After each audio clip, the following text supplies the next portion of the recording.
We're now discussing the future of mail as a public corporation. Publicly funded mail delivery systems have been privatized in various countries, including the UK and Germany. While Canada Post is a crown corporation, it is not funded by taxpayers and is expected to stay in business through the sale of its services. It is required by law, though, to deliver to all Canadian addresses.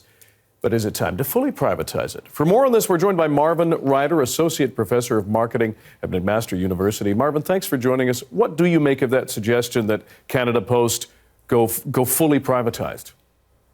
Well, I'm not sure how you can do it. Let me try to explain.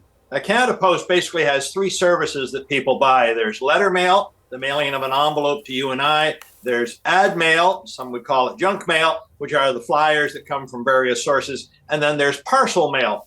The only part of that the private sector is interested in is parcel mail. That's where Canada Post has the most competition. But the other couriers, the other private companies, are not interested in letter mail. That volume has gone from 4 billion letters a year down to 2 billion, not a growth area. And the same thing with the ad mail. That volume has gone down as people turn to electronic means to distribute their flyers. People like the parcel mail, and Canada Post's weakness at the moment against their competitors is not being able to give you next day delivery. So if you order something on a Friday or a Saturday, you have to wait till Monday to get the parcel delivered. Part of this strike that we saw for the last month was Canada Post management trying to get more degrees of freedom to respond to that. So I don't think full privatization for all of the mail is possible. What are some of the wider trends when it comes to mail service around the world? We mentioned the UK and Germany. Yeah, well, there's a bunch of different answers because every postal service in the world is struggling with the exact same problem Canada Post is. In some parts of Europe, the post office has become a government service center. So if you need a passport renewed, you want to apply for a disability benefit or maybe a pension, you go to your post office. You don't go to a separate government service area. In some other countries, the post office also offers a bank. Now, we don't need another bank in Canada. We're well served by our big six, unless you're in a small community. The big banks have found it uneconomical to remain in some of the small, more rural communities in Canada. Maybe this is an opportunity for one of the banks to partner with Canada Post to bring those banking services into the post office.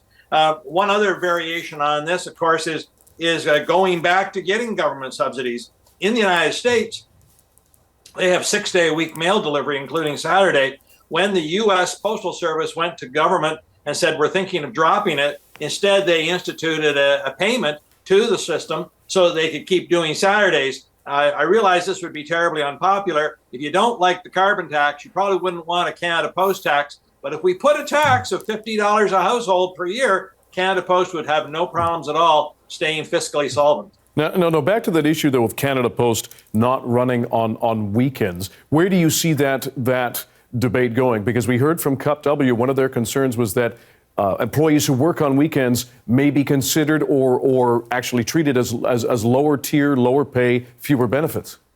Yeah, well, here's the problem. Canada Post management never fully came out to explain what their vision is. I, for instance, could see this partnered with more deployment of what I call super mailboxes or community mailboxes. So what you gain on one hand through efficiency, you have a vehicle going down a street, visiting one of these super mailboxes and delivering the mail that way rather than going door to door to door to door. But that would also free it up to do those deliveries Saturday and Sunday. You could use the same staff. I think a problem for the union, though, is that many postal workers kind of enjoyed only working Monday to Friday. So when you say Saturday and Sunday, their model in their mind is, yes, do that, but give us a shift premium, pay us more. Where Canada Post says, look, if we're going to be competitive here, we want to keep the prices down. So that has to be sorted out. And I think it'll be very interesting with this inquiry that's going on in parallel over the next 5 months to see what that commissioner comes out with when he files his report on May 15th. Marvin Ryder, Associate Professor of Marketing, McMaster University. We appreciate your time and expertise as always. Thank you. Glad to be with you.